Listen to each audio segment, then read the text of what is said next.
Retirement Tips Radio is brought to you by Business RadioX, the voice of business in your community. Currently serving over 25 markets, the Business RadioX network is growing fast. We're teaming up with retired execs and established entrepreneurs to support and celebrate local business leaders. If you'd like to make additional income while making a difference, discover more at brxteam.com. Now, here's your host. Lee Cantor here, another episode of Retirement Tips Radio, and this is going to be a good one. Today we have with us Russ Kamp with Ryan ALM. Welcome, Russ. Thanks, Lee. I really appreciate being here. I'm very much looking forward to the next couple minutes.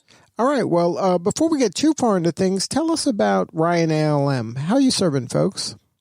Sure. We're a fixed income manager located primarily out of Florida, working with institutions, primarily defined benefit plans, to help preserve the promised benefits that workers are looking forward to upon completion of their careers.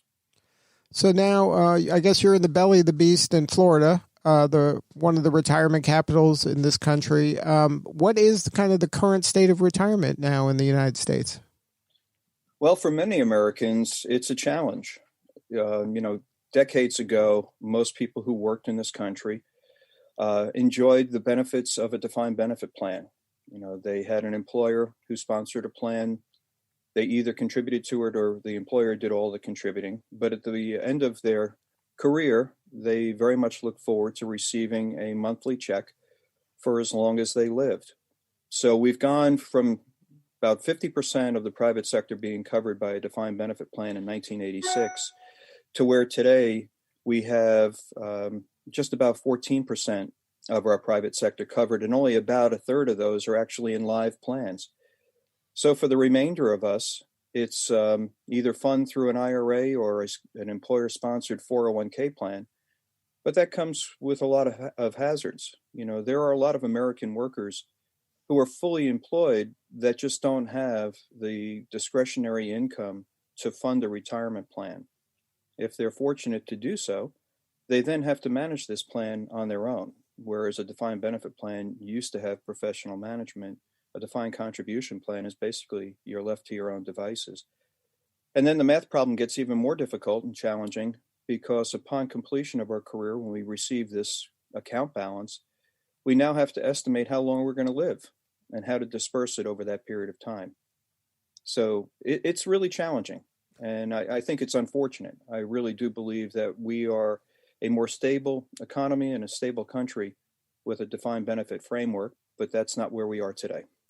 So you mentioned that kind of the population is divided, I guess, amongst the people that have worked for private companies, and then there's people who work for in some sort of a government job. What's the ratio of people who have, been in private sector and have to they're kind of on their own at this point, I'm hearing you say, as opposed to the people who worked in government in some form where there still is some sort of a more, I guess, stable pension situation for them? Well, that's a great question. So right now, as I mentioned, about 14% of the private sector has a defined benefit plan. About 85% of the public sector has the benefit of being in a defined benefit plan. In many cases, the employees are contributing to their plan, and those contribution rates anywhere from say 6 to 10%. So it's it's a benefit to work for a public entity at this point in time, although we may get into this. A lot of those public funds are struggling to adequately fund those promised benefits. So that's the challenge for the individual worker, right? Especially if they're starting their career, should they take like a government type job where you have this in place as opposed to a private sector job where it's kind of you're on your own and you're kind of this is now kind of in your plate of how to manage your retirement and how to manage, some sort of a monthly once you stop working? Well, that's so truly. It is a difficult decision.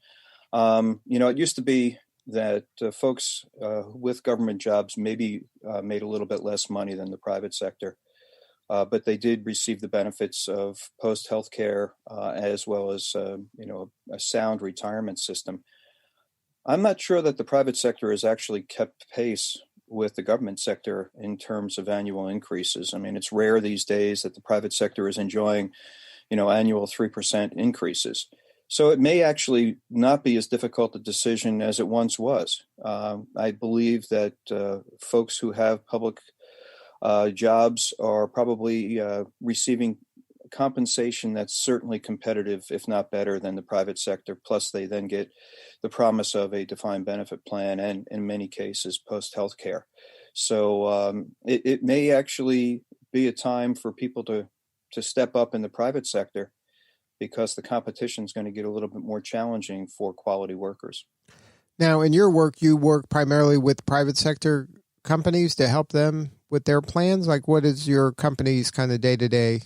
Who are you serving exactly? The individual or the companies? Well, we are primarily servicing the companies as well as the government agencies with the hope that if we can preserve the defined benefit system, that the individuals who benefit from that will have the financial resources in retirement that they need. The leverage that we can bring to one entity, such as an IBM pension system, versus trying to work with every single one of the IBM individual participants, is far greater. And so we would prefer to work with institutions, but a lot of what we discuss with them can actually be transferred to those folks who are now responsible for their retirements, whether they be nearing retirement or having just started to participate in a retirement. Now, is the trend that these large institutions are kind of offloading this responsibility onto the individual worker, and there's less and less of those plans that even exist? That is correct, Lee. And we saw that trend start in the early 80s. It wasn't until, I believe it was Johnson & Johnson in 1978 that got the Department of Labor agreeing with the concept of a 401k plan. The whole basis for wanting to establish a 401k was because they were having difficulty actually bringing in middle management talent who might have been in their late 30s, early 40s, and wouldn't have enough years left to appropriately build a retirement nest egg through a defined benefit plan. And that's why it was supplemental. It was going to be, let's have these individuals place some additional resources into a 401k-like plan so that in conjunction with a traditional defined benefit plan and Social Security would be sufficient enough to have a quality retirement.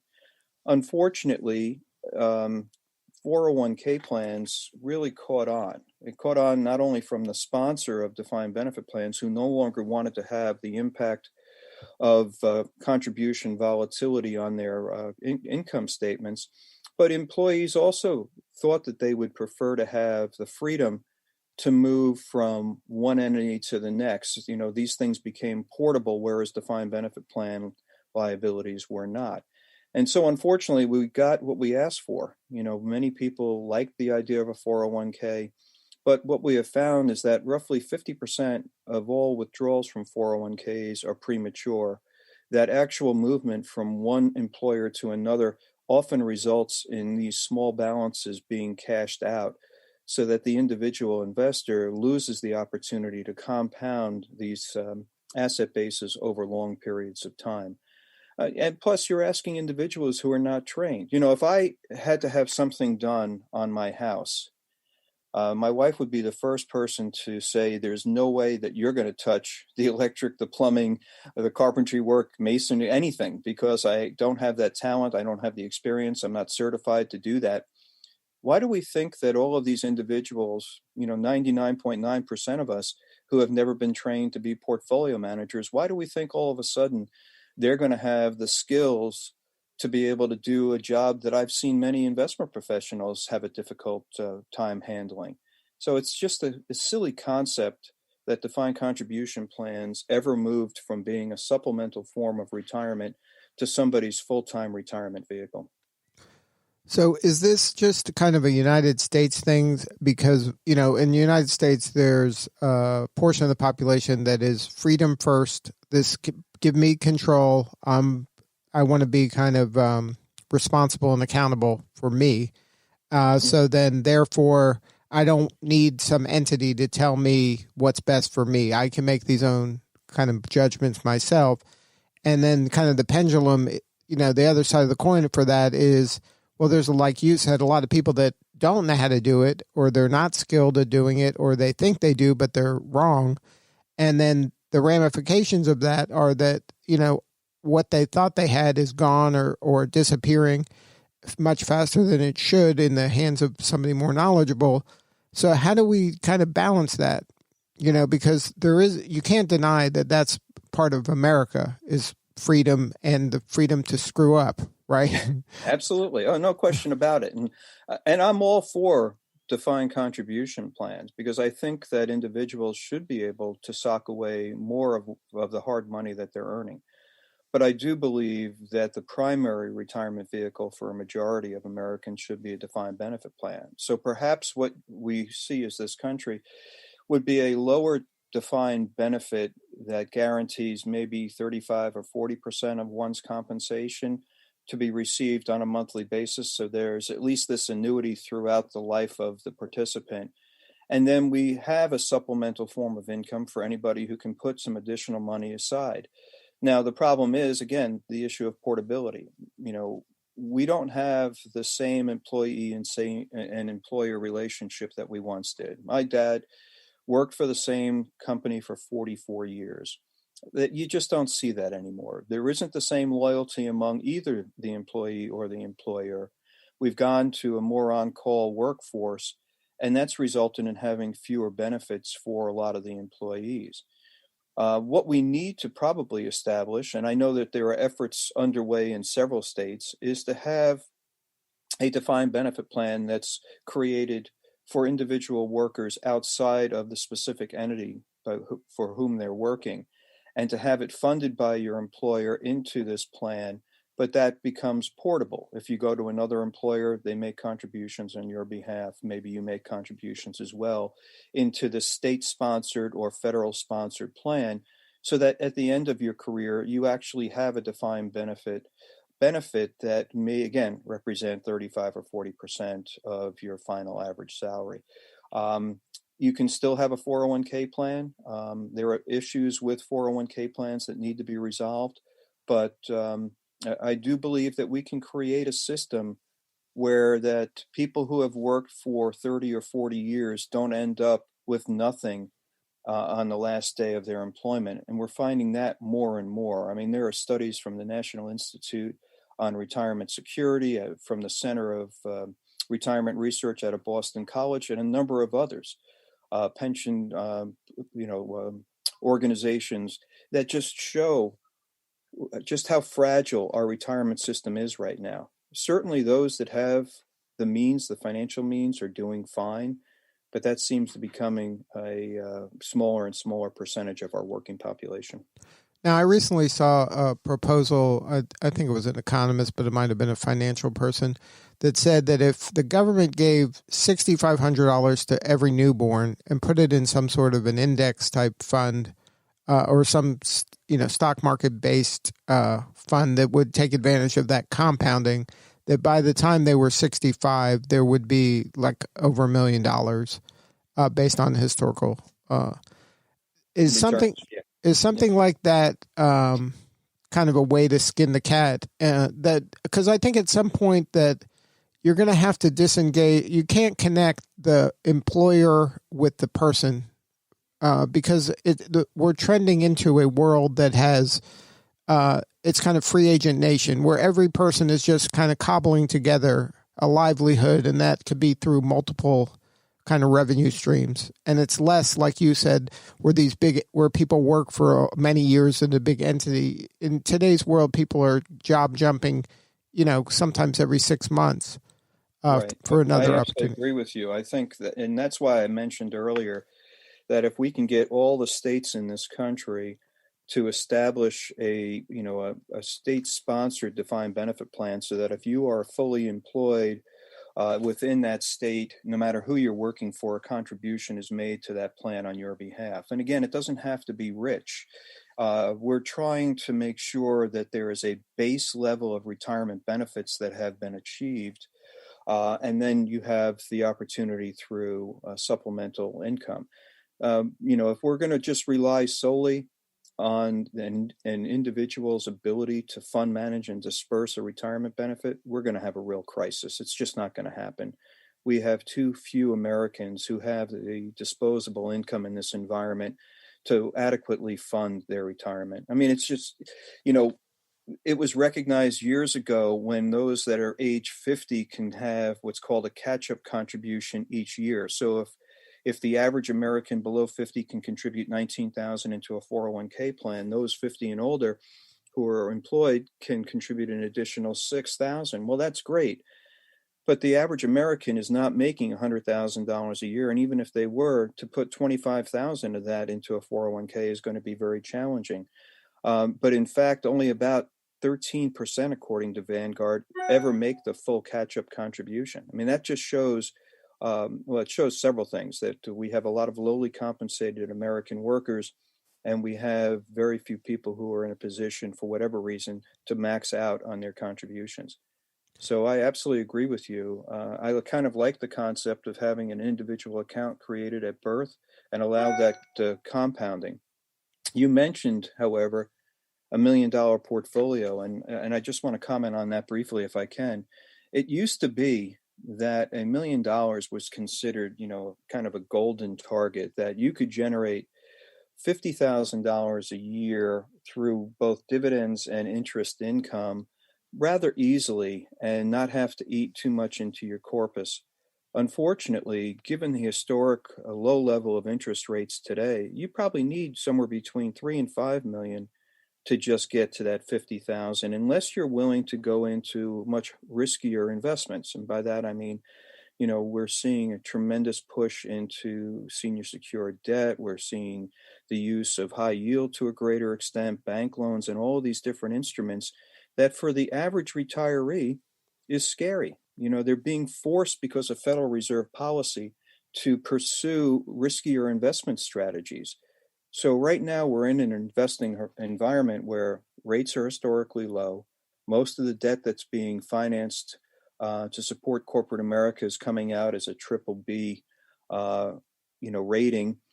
Greater use of high yield and other forms of debt as the financial institutions are no longer lending. So you see a lot of private debt coming to the marketplace. And it's enticing these individuals to chase after those potential returns and interest rates. Well, what we've seen in corrections is that those are less liquid than obviously treasuries and high quality corporates. And so it could actually backfire on these individuals. And that's what I'm really frightened about. We're setting these people up for greater risk.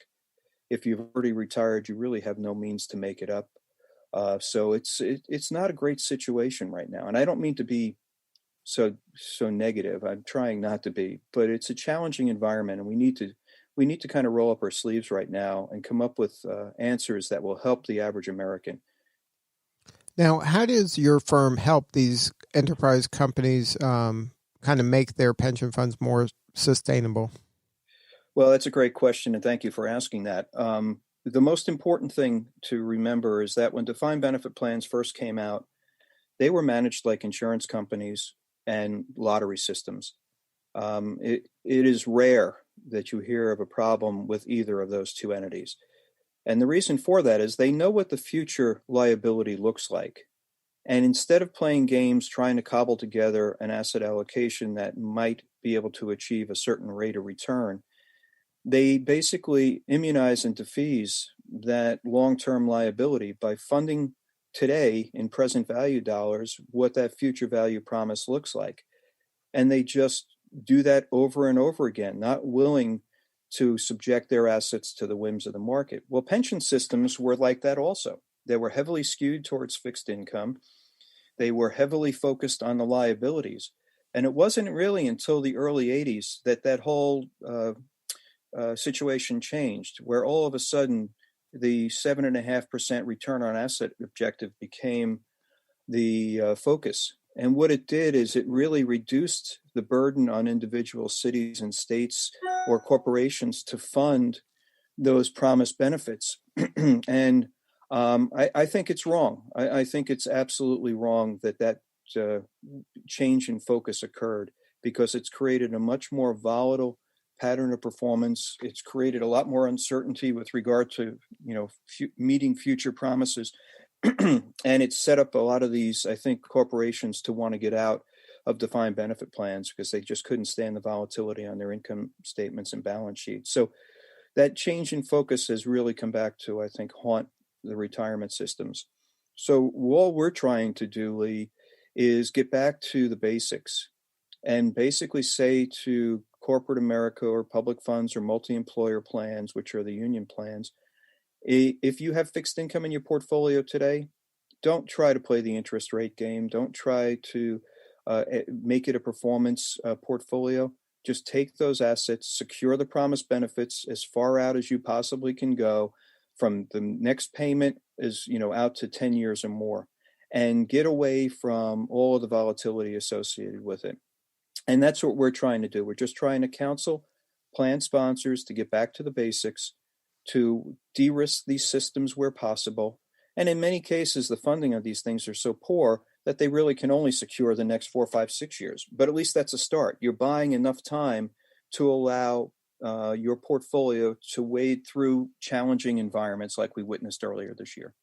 So now, what is the pain that those plan sponsors are having? Because I would think that as kind of the plan sponsor for a given organization, they feel okay, at least, with what they're doing because they're the ones doing it. What is kind of keeping them up at night where maybe it's good to have a conversation with Ryan ALM? Well, I think that the biggest challenge right now, Lee, is the fact that COVID-19 has negatively impacted most industries, most states and municipalities. It's impacted both the revenue side and the expense side. And so what's keeping people up at night is that they know they need to contribute more to these plans.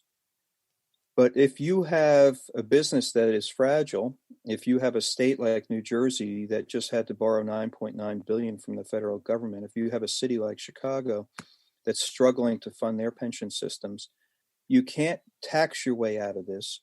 You have a social safety net that needs to be supported as well, particularly with all the folks that are unemployed now. That pool of resources has grown tremendously, or at least the need for it. And so what I would think is keeping people up at night is the knowledge that they have to do more, but can't. They just don't have the financial wherewithal to do that right now. And so what we're suggesting to people is that they utilize the same strategy that was included in the Butch-Lewis Act, which was legislation that passed the House last July. It unfortunately continues to sit in the Senate with no action being taken. But it called for low-interest loans in the case of multi-employer plans from the federal government. In the case of public pension systems, it could be a pension obligation bond, where you take a significant chunk of money, put it into your plan at a low rate, and in this historically low interest rate environment, I think it's fiduciarily prudent to do so. But you secure the promised benefits. You don't subject those new assets to the whims of the market. You don't put it into a traditional asset allocation. You defease all the liabilities you can. So now you've bought time for the current assets in those plans and any future contributions to be managed a little bit more aggressively to possibly outperform where you would have been had you had more of a balanced asset allocation. So we're counseling them on a number of different ways to do that. But for public entities right now, I would say those that are significantly underfunded, you're not going to earn your way to success, and you're not going to contribute through normal budget activity. You need to do something that's a little bit more extreme. And I think a pension obligation bond that is injected into these plans that buys time because of negative cash flow, it buys time for them to actually preserve the fund and begin to grow it again is the only way to go. And you have a historically low interest rate environment to be able to afford you the opportunity to do that. So how many pension plans do you estimate are fragile? Within the multi-employer space, we know that there are roughly 130 of the 1,300 or so that are designated as critical and declining. There are another probably 250 to 300 that are in critical status. And what that means is that they are funded at less than 65%, and the critical and declining category have less than 15 years of solvency left. That's how fragile multi-employers are. Corporate America has seen their funded ratios fall. They've snapped back a little bit because of the rally in the equity markets. But they still, on average, are only about 82, 83% funded. And then public pension systems are funded more poorly than they report. And the reason I say that is because they operate under a GASB accounting methodology, which allows them to value liabilities at the return on asset assumption as opposed to a true market rate that they would be able to defease that liability at. So for public entities at this point in time, their funded status is probably on average less than 50%. And you have those that are critical. I mean, there are some states like Connecticut, New Jersey, unfortunately Illinois, Kentucky, who have plans that are closer to 20% funded. Now, do you have any advice for an individual that wanted to kind of emulate some of the strategies that you're currently using for these institutional portfolios that they can use as individuals, or is this something that only kind of the big boys can play because of their resources? No, I think as an individual investor, and, I'm personally 61 years old, and so I do this myself, is that employment these days is fragile. We never know when the plug is going to be pulled. What we do know, however, is that when it is, only 1 in 10 people ever make the same amount of money they made on their previous job. We also know that for the average 55 and older, it takes more than 18 months. In fact, 71% of those that lost their job during the Great Recession, it took more than 18 months for them to find another job. So since we don't know what's going to happen, I would wholeheartedly recommend that everybody have the next 2 to 3 years worth of expenses set aside in some type of reserve. For most people, the only time they save is through an employer-sponsored plan. So in your 401k, have at least 2 years of expenses sitting either in high-quality treasury bonds or in cash. And in this low-interest rate environment, that's difficult. But again, the last thing you want is to be forced to liquidate equities in a challenging environment where you are exacerbating the return downward. You want to be able to have that cash handy. God forbid you lose your job and it takes a while for you to bridge that employment gap. So that's the same thing that we're doing with institutions. We want to have the next 10 years worth of benefit payments actually locked in, and we also do expenses too. Have that absolutely locked in so that the remainder of their portfolio can grow unencumbered, doesn't have to be a source of liquidity during challenging market environments. And it's the same thing for an individual. The uncertainty out there is great. We've seen more than 50 million people at one point or another over the last 6 months lose their job. Thank goodness many of them have been called back. But every day we're seeing more and more announcements, particularly out of hard-hit industries like the airlines. We've seen Continental announce 16,000 furloughs. American Airlines announced 19,000. Delta's announced. I mean, those jobs may not come back for quite some time.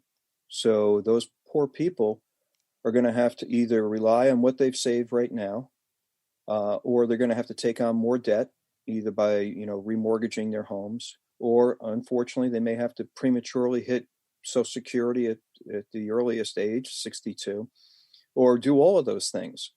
So by consciously setting aside some money, hopefully we can at least buy them time so that they can wade through the challenging period that they're facing. Well, Russ, thank you so much for sharing your story today. If somebody wanted to, if there's an enterprise level firm out there or somebody who's struggling with this, is there a website for Ryan ALM? There is. It's very straightforward. It's ryanalm.com. The other thing I'd mention is I've written maybe 830 articles now on my own blog, which is Kamp Consulting blog, about pension-related issues and the social and economic impact of our failure to provide a decent retirement. So either one of those, I think, would be a good source of information. And that's Kamp with a K, right? That's Kamp with a K. Well, thank you again for sharing your story. You're doing important work, and we appreciate you. Well, Lee, thank you very much for the opportunity to speak with you. It's been a real pleasure. All right, this is Lee Cantor. We will see you all next time on Retirement Tips Radio.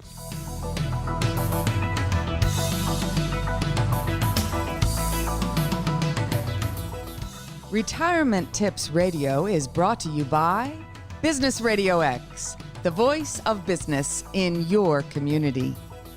Currently serving over 25 markets, the Business RadioX network is growing fast.